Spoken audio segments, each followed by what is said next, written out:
Hi friends, welcome back to Sheena's Homestead. If you're new here, I'm Sheena, and this here is little Lucy. She's one of our ducks that we hatched in our incubator. She's as sweet as can be, as you can tell, and she just really enjoys being with us. So she's here with me today to help host you. Today is going to be an episode all about updates and progress. I'm really excited to show you what's new here on the farm. So you remember when we first started container planting. This is a concept that I learned from a channel that I love to watch on YouTube, Three Rivers Homestead.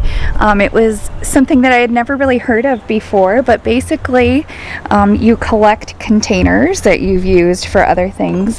They have to be plastic because you have to cut through them. I do have a whole episode on how we started this, but I'd like to show you some of the progress.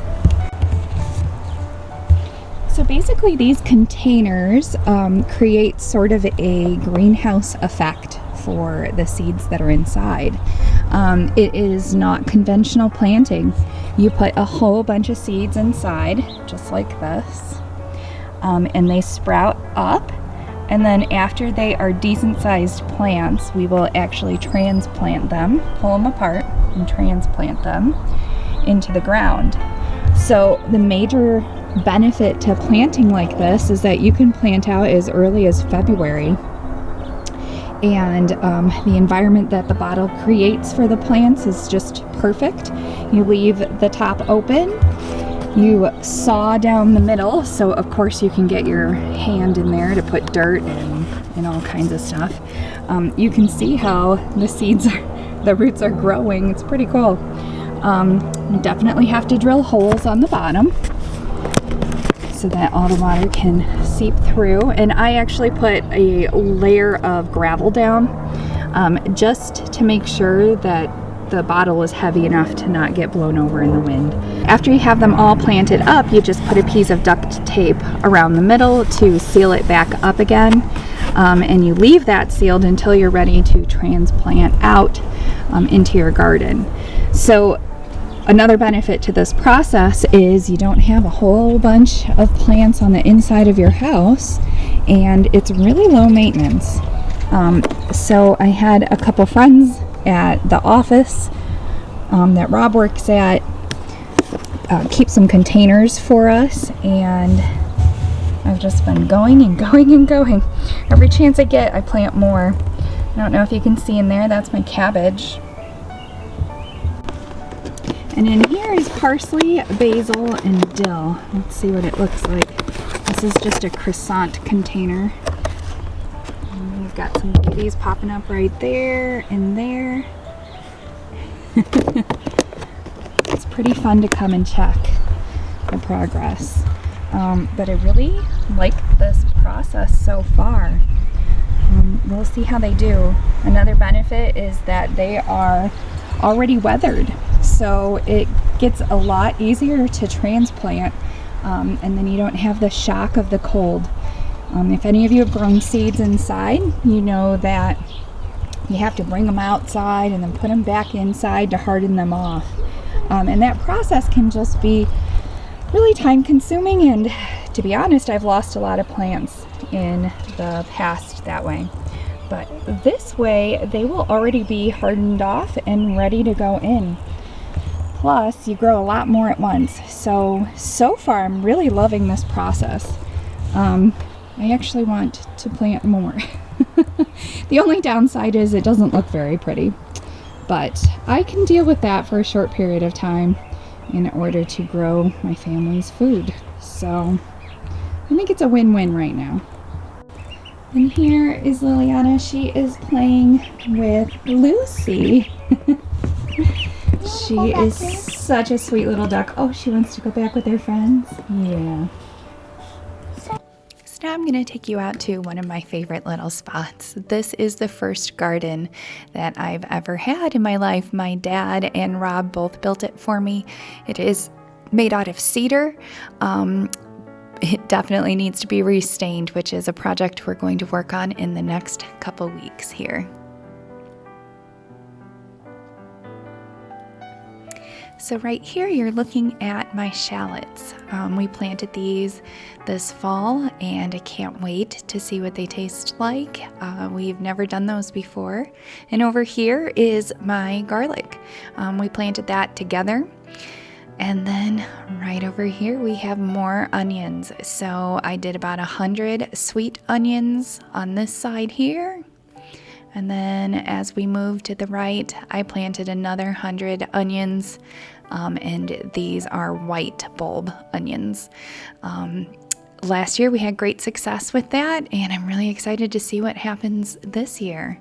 We've got a lot of things in the ground already, and I definitely need to pull some weeds, but I'll bring the kids back out after it rains and we'll get started on that later. And in this spot right here, I have my raised garden beds. This first one on the left here is the original one that we started with last year, and I grew tomatoes and in the front and watermelon in the back. It was a pretty successful year for that, so I'm really excited to replant this year and see what comes of it. And as you can tell, these two beds are brand new. Rob built these for me earlier this fall, and it was just my birthday this last week, and he bought materials to build me 2 more garden beds. So those both will go side by side here, and we will just keep adding on. This is our run.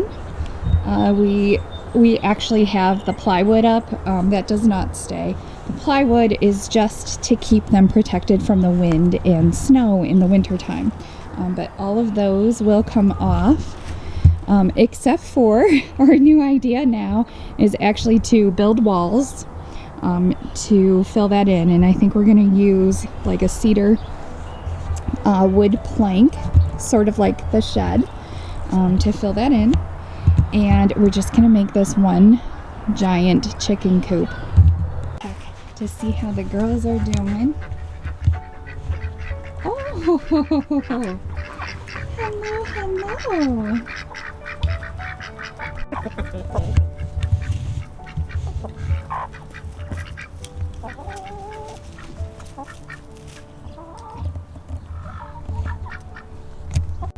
We have Roo here. He's protecting his girls.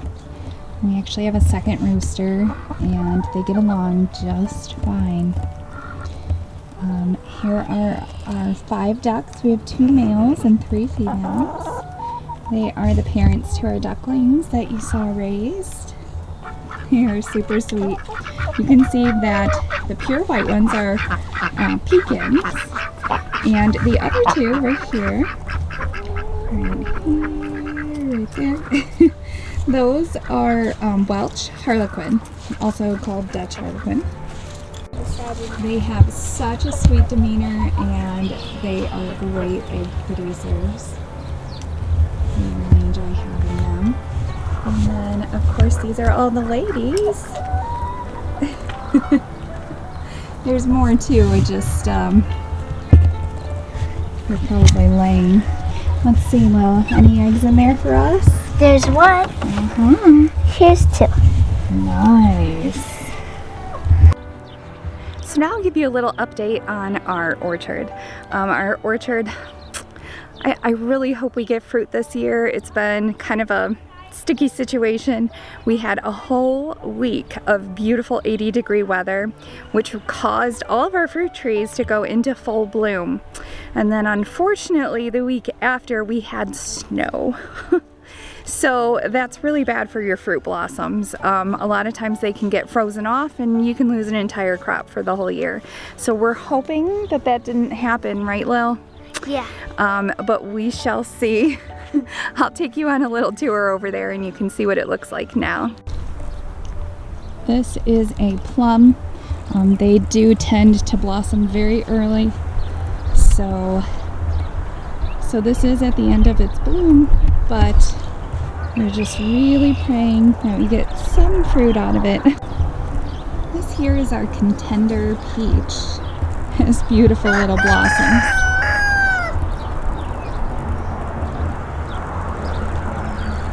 She looks like she'll be okay. These 3 apple trees here were just insane. They are a Cortland apple, and we planted them 1 year before the rest of our orchard. We had about, I would say, about 100 apples per tree.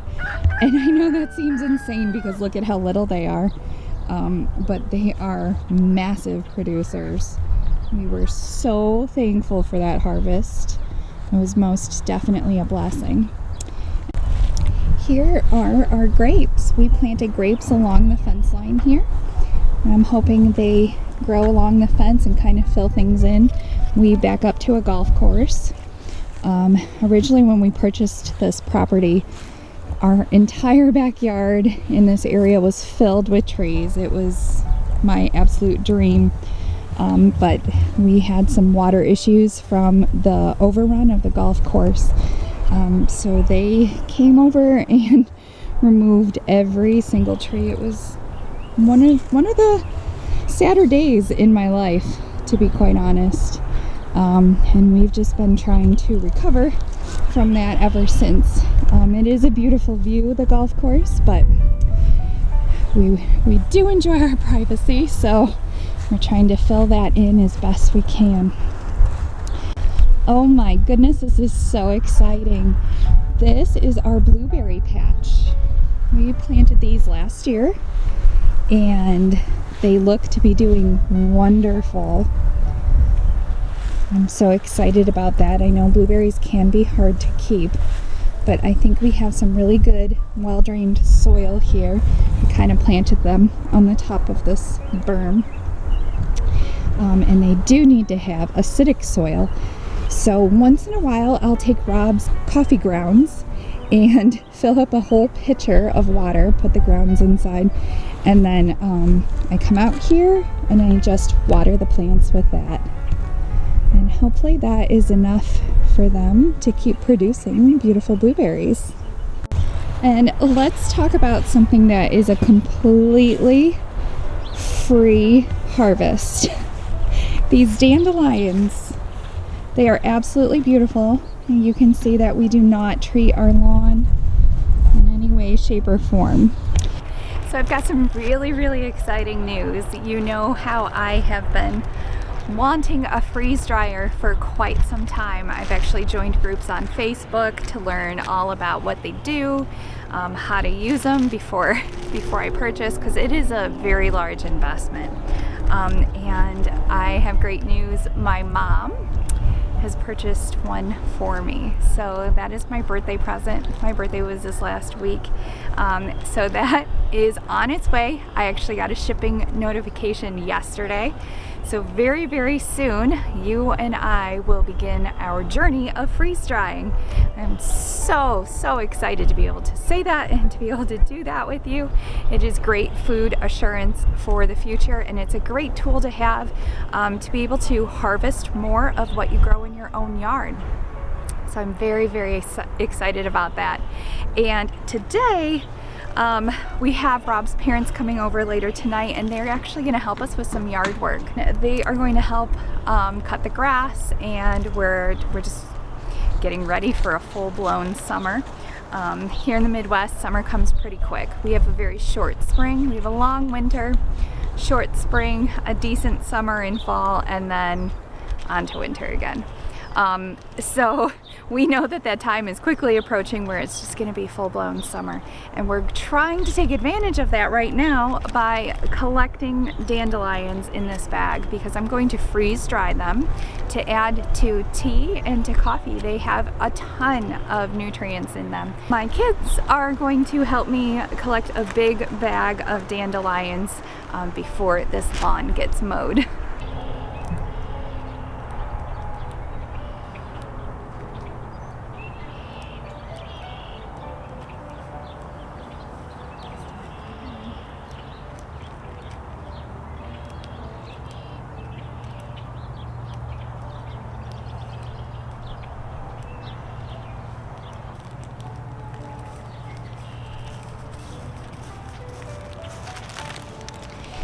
So when it comes to collecting these, I'm mostly collecting just the heads, but once in a while I'll grab a good handful of the leaves as well. And when we're all done, I'll actually grab some of the roots and wash them off because those are extremely nutrient dense as well. So we're gonna keep going. We're gonna fill this whole bag up.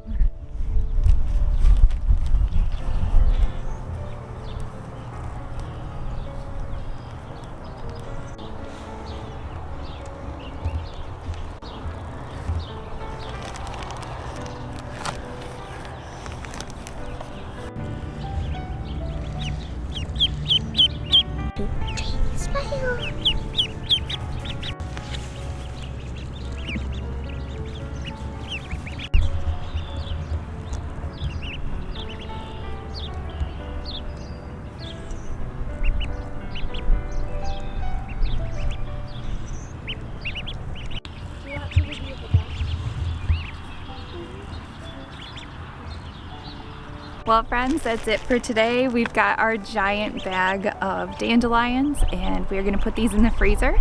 We're gonna pre-freeze them so that the freeze drying process goes a little smoother and a little quicker. We're gonna learn all about that process together. I'm really excited and I for sure will bring you along for that trip as well. Thank you for choosing to spend your time with me today. I know that you have a choice. You could choose to spend it with anybody, but you're here with me and I really appreciate that. If you don't mind, like, comment, and subscribe, and if you don't mind sharing me with a friend, I would really appreciate that too. I think together we can work on making ourselves more self-sufficient, one day at a time and one task at a time. A lot of people ask me, how do we prepare for these uncertain times that are ahead of us? And I think no matter when you lived in history of the world, everybody feels that way. Everyone feels like what's going to happen next. And my advice is always to wake up and first thank God for this day and enjoy the time that we have with each other and our loved ones. And beyond that, something you can do to prepare today for any type of hardship in the future is to learn a new task, to learn how to grow something, how to take care of something, how to preserve the things that we grow, and all of those things add up to big results in the end. And I'm here to take you on that journey, and I'm encouraging you to try something new for yourself. I will link right here some of the other videos that I've put together for you. We have lots more to learn together, and I'm so excited to show you how to do all that stuff. Until next time, friends, I'll see you. Bye!